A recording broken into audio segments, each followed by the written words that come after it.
नमस्कार, Byju's exam prep IAS Hindi में आप सभी का स्वागत है। और आज हम 6 मार्च के प्रमुख समाचारों पर आधारित कुछ प्रश्नों पर चर्चा करने वाले हैं। तो आइए शुरू करते हैं आज का डेली क्विज। आज के प्रश्नों पर चर्चा करने से पहले कुछ महत्वपूर्ण सूचनाएं आप सभी के लिए हैं। आप सभी को ध्यान में रखना है कि आपके आने वाले प्री एग्जाम को ध्यान में रखकर हमारे द्वारा प्रीलिम्स टेस्ट सीरीज का आयोजन किया जा रहा है। और अगर आप इसमें भाग लेना चाहते हैं तो आपको क्या करना है, आपको इस टेस्ट के लिए रजिस्टर करना है। इस वीडियो के डिस्क्रिप्शन बॉक्स में आपको रजिस्ट्रेशन का लिंक दिया गया है। आप उसका उपयोग करके खुद को इस टेस्ट के लिए रजिस्टर कर सकते हैं। आपको ध्यान रखना है कि हमारे द्वारा जो प्रीलिम्स टेस्ट सीरीज लाया जा रहा है उसमें कुल टोटल 30 टेस्ट आपको मिलेंगे। और यहाँ पर आपको ये भी ध्यान में रखना है कि ये जो टेस्ट हैं वो ऑफलाइन और ऑनलाइन दोनों मोड में आपको अवेलेबल रहेंगे, यानी कि आप इस टेस्ट को ऑनलाइन मोड में भी दे सकते हैं और पूरे देश में हमारे जो सेंटर हैं वहां पर भी जाकर के आप इस टेस्ट को यहां पर दे सकते हैं। इसके अलावा आपको ये भी ध्यान में रखना है कि जो टेस्ट है वो हिंदी माध्यम और अंग्रेजी माध्यम दोनों माध्यम के स्टूडेंट के लिए अवेलेबल है। तो काफ़ी इंपॉर्टेंट है ये आपके लिए। यहाँ पर आपको ध्यान में रखना है कि टेस्ट होने के बाद आपको लाइव पेपर डिस्कशन यहाँ पर आपके साथ किया जाएगा, यानी कि जो भी आपके डाउट्स हैं वो हमारे साथ आप क्लियर कर सकते हैं। इसके अलावा पेपर होने के बाद आपको डिटेल एक्सप्लेनेशन भी प्रोवाइड किया जाएगा। तो काफ़ी इंपॉर्टेंट ये टेस्ट सीरीज होने वाला है, खास करके उन स्टूडेंट्स के लिए जो इस वर्ष जो है प्रीलिम्स के एग्ज़ाम में भाग लेने वाले हैं। तो जो भी स्टूडेंट इस एग्ज़ाम के लिए अपने आप को रजिस्टर करना चाहते हैं तो इस वीडियो के डिस्क्रिप्शन बॉक्स में लिंक दिया गया है, आप उसका उपयोग करके खुद को रजिस्टर कर सकते हैं। काफ़ी इंपॉर्टेंट होने वाला है ये आपके लिए। इसके अलावा आपको ध्यान में रखना है कि रिश्वतखोरी संसदीय विशेषाधिकारों द्वारा संरक्षित नहीं है। अभी अभी हाल फिलहाल में ही सुप्रीम कोर्ट ने इसको लेकर के अपना जजमेंट दिया है। तो इस पूरे के पूरे जजमेंट को हम लोग यहाँ पर डिटेल में एक्सप्लेन करने वाले हैं। मेरे द्वारा खुद 8 मार्च को शाम के 7 बजे से हमारे YouTube चैनल पर लाइव डिस्कशन इसको लेकर के किया जाएगा। तो इसके जो भी वाइडर एस्पेक्ट्स हैं इसको हम लोग यहाँ पर समझने का प्रयास करेंगे। और ये टॉपिक भी आपके एग्जाम पॉइंट ऑफ व्यू से देखा जाए तो काफ़ी इंपॉर्टेंट है। काफ़ी सारा जो है इसमें मुद्दों पर डिस्कशन हम लोग करेंगे। तो ये 2 बातें आपको ध्यान में रखनी है। तो याद रखिएगा 8 मार्च शाम के 7 बजे से इस टॉपिक पर लाइव डिस्कशन किया जाएगा। आगे बढ़ते हैं और देख लेते हैं आज के प्रश्नों को। यहां पर क्वेश्चन नंबर 1 है, उच्च न्यायालय के न्यायाधीश के इस्तीफे के संबंध में निम्नलिखित कथन पर विचार करें। और यहां पर आपको 2 कथन दिया गया है और आपसे पूछा जा रहा है इनमें से कौन सा कथन सही है। तो अगर हम देख लेते हैं यहां पर पहले कथन को, पहला कथन क्या है, उच्च न्यायालय के न्यायाधीश को संबंधित राज्य के राज्यपाल को त्याग पत्र प्रस्तुत करना चाहिए। यहां पर आपको ध्यान में रखना है कि जो हाई कोर्ट के न्यायाधीश होते हैं वो राज्यपाल को नहीं बल्कि राष्ट्रपति को जो है अपना त्याग पत्र देते हैं। तो यहाँ पर जो पहला कथन है वो यहाँ पर गलत हो जाता है। देख लेते हैं दूसरे कथन को। दूसरा कथन क्या है कि भारतीय संविधान स्पष्ट रूप से उच्च न्यायालय के न्यायाधीश के इस्तीफे के लिए एक विस्तृत प्रक्रिया प्रदान करता है। देखिए आपको ध्यान में रखना है जो अनुच्छेद 217 है जो कि हाई कोर्ट में जो न्यायाधीश की नियुक्ति है उनके इस्तीफों को लेकर के बात करता है। लेकिन अगर हम देखें तो यहाँ पर इसका कोई विस्तृत प्रक्रिया नहीं है। बस क्या लिखा हुआ है कि जो हाई कोर्ट का जो न्यायाधीश होगा वो क्या कर सकता है, राष्ट्रपति को पत्र लिख करके अपने पद से इस्तीफा दे सकता है। आपको ध्यान में रखना है कि जो जजेस का इम्पीचमेंट होता है, जजेस को हटाने की प्रक्रिया है, जरूर उसके बारे में विस्तृत जानकारी जो है आपको मिलती है। लेकिन यहाँ पर यह कहना कि उच्च न्यायालय के न्यायाधीश के इस्तीफे के लिए एक विस्तृत प्रक्रिया दिया गया है किसमें, हमारे संविधान में, ये भी यहाँ पर कथन सही नहीं है। तो यहाँ पर जो दूसरा कथन है वो भी गलत है। इसीलिए क्वेश्चन नंबर 1 का आंसर होगा आपका ऑप्शन नंबर डी, कोई भी कथन यहाँ पर सही नहीं है। तो इससे जुड़ा हुआ न्यूज आज के द हिंदू समाचार पत्र में आया है। कलकत्ता हाई कोर्ट जज गंगोपाध्याय रिजाइन से ही विल ज्वाइन बीजेपी। और इसी न्यूज को आधार बनाकर के क्वेश्चन आपके सामने रखा गया था। आइए आगे बढ़ते हैं और देख लेते हैं क्वेश्चन नंबर 2 को। क्वेश्चन नंबर 2 लाजमी है कि इसको लेकर के सुप्रीम कोर्ट के द्वारा काफी सारी बातें कही गई हैं। तो इस पर क्वेश्चन बन सकता है आपके आने वाले एग्जाम में भी, प्री के एग्जाम में भी। देख लेते हैं क्वेश्चन को। संसदीय विशेषाधिकार के संबंध में निम्नलिखित कथनों पर विचार करें। और यहाँ पर आपको 3 कथन दिए गए हैं। देख लेते हैं पहले कथन को। पहला कथन क्या है? संसदीय विशेषाधिकार एक विचारशील लोकतंत्र के लिए मौलिक है, जो सांसदों को नागरिक या आपराधिक मुकदमे के डर के बिना विधायी मामलों में स्वतंत्र रूप से खुद को व्यक्त करने की अनुमति देता है। देखिए, अगर हम संसदीय विशेषाधिकारों की बात करें तो उसके पीछे का जो उद्देश्य था, उसी उद्देश्य को लेकर के कथन एक में क्या किया गया है, बातें कही गई हैं। तो एक सांसद होने के नाते सांसदों का काम है कि वो सदन के अंदर हर उस मुद्दे को उठाएं, खुल करके अपनी बातों को कहें। तो यहाँ पर बिना डर के कि सरकार उन पर कोई कार्रवाई कर देगी या फिर बाहर में जब वो बोल करके निकलेंगे तो उन पर कोई मुकदमा या फिर कोई मानहानि का केस कर दिया जाएगा, इस बात के बिना डरे वो क्या कर सकते हैं, अपने मुद्दों को उठा सकते हैं, किसी मुद्दे पर अपनी बातों को रख सकते हैं, जिसको हम लोग बोलते हैं क्या, विचारशील लोकतंत्र। तो यहाँ पर जो है इसको बढ़ावा देने के लिए ही हमारे संविधान में संसदीय विशेषाधिकारों का जिक्र किया गया। तो पहला कथन तो यहाँ पर आप देखोगे कि सही है। तो पहला कथन यहाँ पर क्या है, सही है। आइए देख लेते हैं दूसरे कथन को। दूसरा कथन क्या है? संसदीय विशेषाधिकार भारतीय संविधान के अनुच्छेद 105(2) में संहिताबद्ध है। देखिए, संहिताबद्ध का मतलब क्या होता है, कोडिफिकेशन। और अगर हम जब बात करते हैं संसदीय विशेषाधिकारों की कमियों के बारे में कि क्या उसमें कुछ कमियां हैं कि नहीं, तो सबसे बड़ी कमी यही होती है कि संसदीय विशेषाधिकारों की चर्चा तो कर दी गई है, लेकिन उसका कोडिफिकेशन नहीं किया गया। कोडिफिकेशन का मतलब क्या? जैसे आप चोरी करते हो तो किसे चोरी कहा जाएगा, चोरी करने के बाद किस तरीके से जांच होगी, और अगर दोष सिद्धि होता है तो कैसी आपको सजा मिलेगी, इसके बारे में पूरा का पूरा चर्चा है हमारे कानूनों में। लेकिन जब विशेषाधिकारों की हम बात करते हैं, पार्लियामेंट्री प्रिविलेज की बात करते हैं, तो आपको ध्यान में रखना है कि जो पार्लियामेंट्री प्रिविलेज हैं उनकी चर्चा जरूर हमारे संविधान में है, लेकिन उनको अभी तक संहिताबद्ध यानी कि उनका कोडिफिकेशन नहीं किया गया कि किसे हम कहेंगे विशेषाधिकारों का हनन, अगर कोई विशेषाधिकारों का हनन करता है तो कितनी उसको सजा मिलेगी, कैसे सजा मिल सकती है, ये सब चीजें जो है क्लियर नहीं है, और ये इसकी क्या है, एक बहुत बड़ी डिमेरिट है। तो यहां पर आपको ध्यान में रखना है कि दूसरा कथन क्या है, गलत है, संहिताबद्ध ये नहीं है। जरूर संसदीय विशेषाधिकार क्या होते हैं इसके बारे में चर्चा जरूर अनुच्छेद 105 में है। आइए देख लेते हैं तीसरे कथन को। तीसरा कथन क्या है? संसदीय विशेषाधिकार पूर्ण है यानी कि एब्सोल्यूट है, संसद सदस्यों के सभी कार्यों तक विस्तारित है, चाहे उनकी प्रकृति कुछ भी हो। देखिए, सुप्रीम कोर्ट के 7 जजेस की जो अभी बेंच की जो अभी जजमेंट आया, इस जजमेंट के पहले अगर ये कथन आपको देते तो हो सकता था कि आप इसमें सोचते कि नहीं ये कथन क्या है, सही है, क्योंकि उस समय सुप्रीम कोर्ट ने क्या कहा था कि अगर आप रिश्वतखोरी का भी आरोप अगर आपको लगता है, लेकिन आपने पार्लियामेंट के अंदर अगर वोट दिया है, तो हम उस पर कोई भी उस पर जो है भ्रष्टाचार निवारण अधिनियम के तहत जो है केस नहीं चलाया जा सकता। लेकिन अभी का जो जजमेंट आया है वो साफ तौर पर कहता है कि जो संसदीय विशेषाधिकार है वो एब्सोल्यूट नहीं है, उन पर भी प्रतिबंध, उचित प्रतिबंध लगाया जा सकता है। और ये उचित प्रतिबंध क्या कहा सुप्रीम कोर्ट ने कि अगर आप रिश्वतखोरी करते हैं, रिश्वत लेकर के अगर आप सदन के अंदर वोट कर रहे हैं, बातें कह रहे हैं, तो ये जो है संरक्षित नहीं है संसदीय विशेषाधिकारों के तहत। तो यही ये साफ क्लियर हो जाता है इस जजमेंट से ही कि जो संसदीय विशेषाधिकार हैं वो भी अब एब्सोल्यूट नहीं है।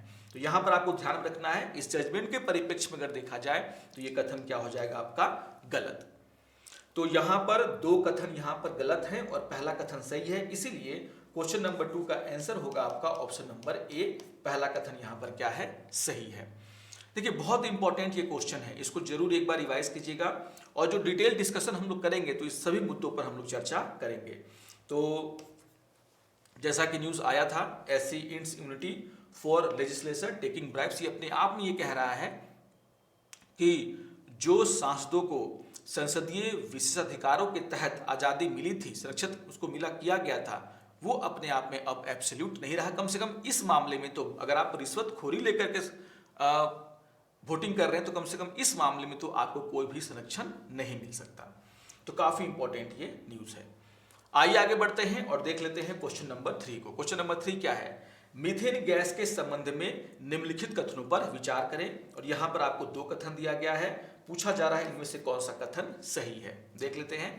मीथेन एक ग्रीन हाउस गैस है जो पृथ्वी के वायुमंडल में गर्मी को रोककर ग्लोबल वार्मिंग में योगदान करती है। बिल्कुल सही बात है। आप सभी जानते हैं कि मीथेन क्या है, एक ग्रीन हाउस गैसेस है। और आप देखोगे तो लगभग कार्बन डाइऑक्साइड के बाद दूसरे नंबर पर कौन आता है, मीथेन आता है। तो ये सारी बातें आपको पता है, यानी कि यहाँ पर जो पहला कथन है वो तो सही है। तो ग्लोबल वार्मिंग में कार्बन डाइऑक्साइड से भी ज्यादा खतरनाक जो है अगर कोई गैस है तो वो कौन है, मीथेन है। दूसरा कथन क्या है कि मीथेन एक उच्च ग्लोबल वार्मिंग संभावित गैस है और कार्बन डाइऑक्साइड की तुलना में गर्मी को रोकने में अधिक प्रभावी, जो हम लोग अभी बात कर रहे थे। और बहुत सारे रिपोर्ट में साफ साफ कहा गया है कि अगर आप कंपेयर करेंगे कि ग्लोबल वार्मिंग पोटेंशियल, जिसको हम लोग बोलते हैं ना GWP, ग्लोबल वार्मिंग पोटेंशियल, यानी कि एक गैस कितना ग्लोबल वार्मिंग पैदा कर सकता है, अगर हम उसको देखें तो ये चार्ट में आपको साफ साफ क्लियर है कि कार्बन डाइऑक्साइड की तुलना में कम से कम मीथेन जो है 25 टाइम्स जो है ज्यादा क्या कर सकता है, उसका जो है क्या है, ग्लोबल वार्मिंग पोटेंशियल है, यानी कि GWP है। तो ये जो इन्फोग्राफिक्स है ना, उसको आप लोग जरूर क्या करेंगे, ध्यान में रखेंगे। जो ये बता रहा है कि अगर कार्बन डाइऑक्साइड का 1 है तो कंपेयर करते हैं तो मीथेन का क्या है 25 है, नाइट्रस ऑक्साइड का 300 है, और जो फ्लोरेटेड गैसेस है उनका तो यहाँ पर 100 से 1000 टाइम्स क्या है, ज्यादा है विथ रिस्पेक्ट टू कार्बन। तो जो यहाँ पर GWP है वो आप देखोगे मीथेन का क्या है, कार्बन डाइऑक्साइड की तुलना में काफी ज्यादा है। तो यहाँ पर जो दूसरा कथन है वो क्या है, यहाँ पर सही है, यानी कि दोनों के दोनों कथन सही है, इसीलिए इसका आंसर क्या होगा आपका ऑप्शन नंबर सी। तो याद रखिएगा क्वेश्चन नंबर 3 का आंसर क्या है, ऑप्शन नंबर सी। दोनों कथन यहाँ पर सही है। आइए आगे बढ़ते हैं और देख लेते हैं क्वेश्चन नंबर 4 को। क्वेश्चन नंबर 4 क्या है, निम्नलिखित कथनों पर विचार करें। और यहां पर आपको 3 कथन दिए गए हैं, पूछा जा रहा है कौन सा विकल्प यहां पर सही है। देख लेते हैं पहले कथन को। पहला कथन क्या है, ड्राई आइस जमी हुई नाइट्रोजन से बनी होती है। तो इससे जुड़ा हुआ एक न्यूज तो आप देख ही रहे, आज के पेपर में आया है, 5 vomit blood after being served dry ice. तो यहाँ पर ड्राई आइस को लेकर के चर्चा की गई है। अगर हम ड्राई आइस की बात करें तो ड्राई आइस क्या होता है, solid form of carbon dioxide. तो यहां पर आपको ध्यान में रखना है कि कार्बन डाइऑक्साइड का सॉलिड फॉर्म होता है क्या, ड्राई आइस, यानी कि -79 डिग्री सेंटीग्रेड पर जब आप क्या करते हैं, कार्बन डाइऑक्साइड को ठंडा कर देते हैं तो वो सीधे किस में चेंज हो जाता है, ड्राई आइस में। तो यहां पर आपको ध्यान में रखना है कि जो पहला कथन है वो यहां पर क्या हो जा रहा है, गलत। क्या हो जा रहा है, गलत। आइए देख लेते हैं दूसरे कथन को।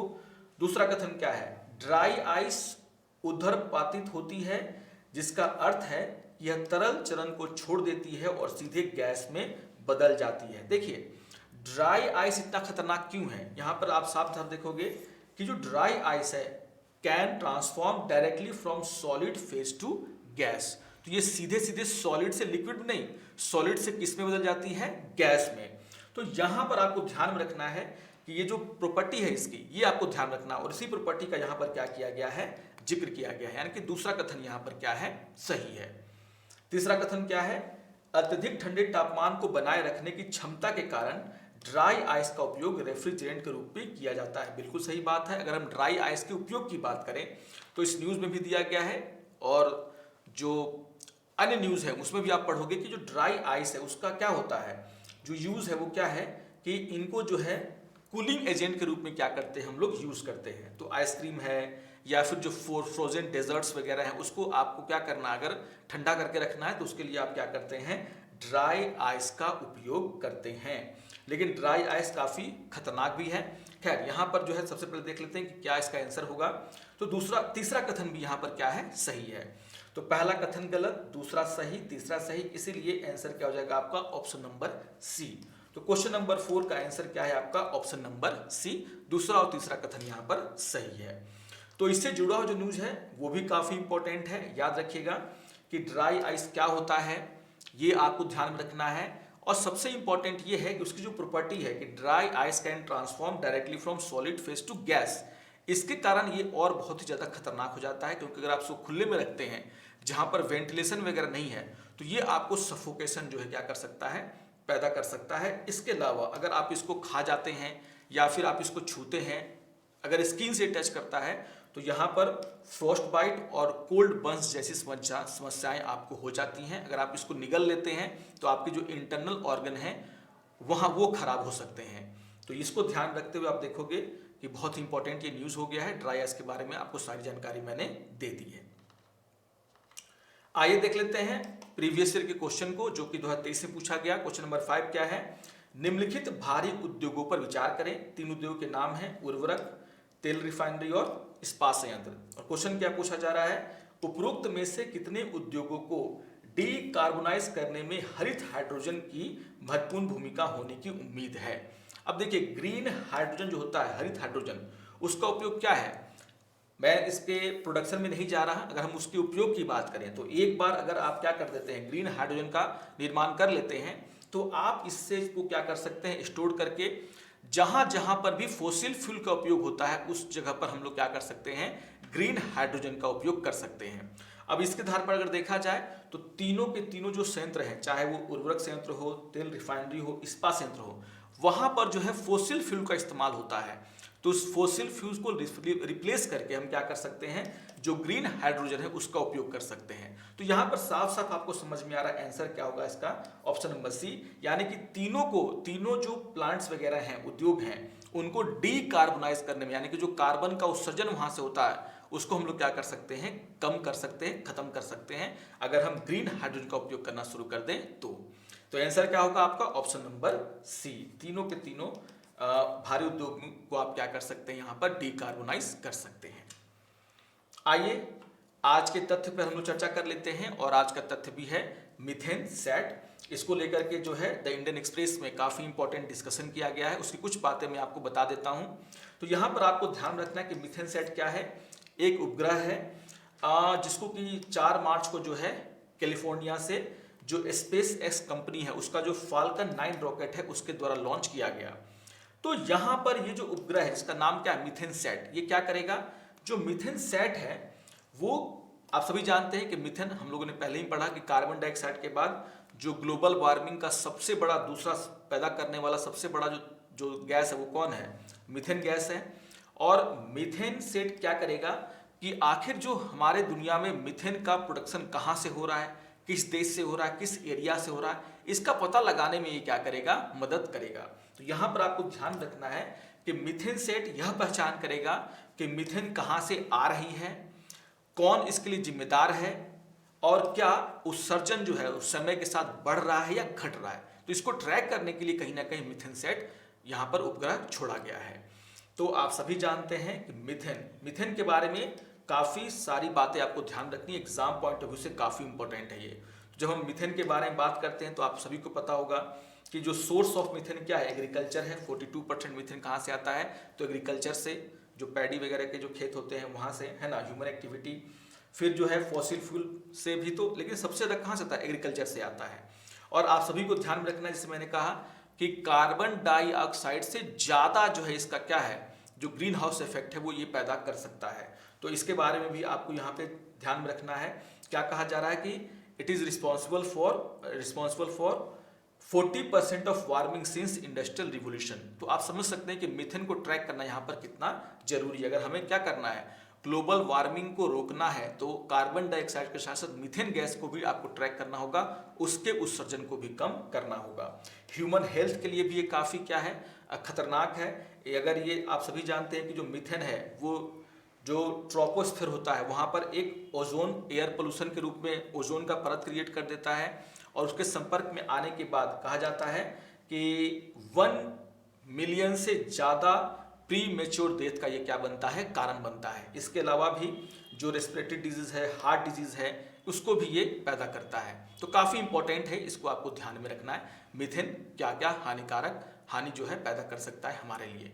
तो इस टॉपिक को भी आपको डिटेल में पढ़ लेना है आपके प्री एग्जाम को देखते हुए। मीथेन तो हमेशा से इंपॉर्टेंट रहा ही है। ये सैटेलाइट क्या करेगा, इसको एक बार आप लोग क्या कर लीजिएगा, जरूर रिवाइज कर लीजिएगा। तो आशा करता हूं कि आपको आज का ये डेली क्विज पसंद आया होगा। सारे क्वेश्चंस बहुत ही इंपॉर्टेंट हैं, उसको आप लोग एक बार खुद से बनाने का प्रयास करेंगे, न्यूज़ को एक बार देख लेंगे, इसके अलावा जो जानकारियां मैंने आपको दी हैं वो भी आपके लिए बहुत ही इंपॉर्टेंट है, चाहे वो पीटीएस के लिए हो, चाहे वो यूट्यूब हमारा सेशन होने वाला है 8 मार्च को है उसको लेकर के हो। तो इन सभी बातों को आप लोग ध्यान में रखेंगे। तो आशा करता हूं कि आप सभी को आज का ये सेशन पसंद आया होगा। अगर आपको आज का ये सेशन पसंद आए तो आप जरूर इसको लाइक करें, अपने कमेंट हमें दें, और अगर आप पहली बार हमारे यूट्यूब चैनल पर आए हैं तो जरूर यूट्यूब चैनल को सब्सक्राइब कर लें ताकि हमारे जो कार्यक्रम है वो आप तक आसानी से पहुंच सकें। तो मिलते हैं डेली क्विज के अगले सत्र में, तब तक के लिए नमस्कार और धन्यवाद।